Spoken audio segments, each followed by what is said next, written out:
To remove the mirror glass on the IS200, you'll need Bojo Tip 2, and you'll need to start from the bottom of the glass. I'll show you why. So pull the bottom of the glass out first, and then the glass will come down like that, and you've got this connector here to remove.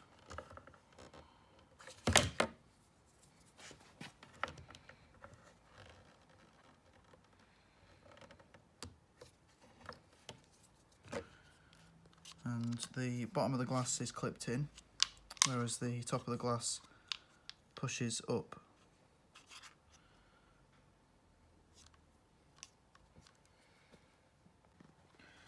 So to refit, you need to push the top of the glass in first.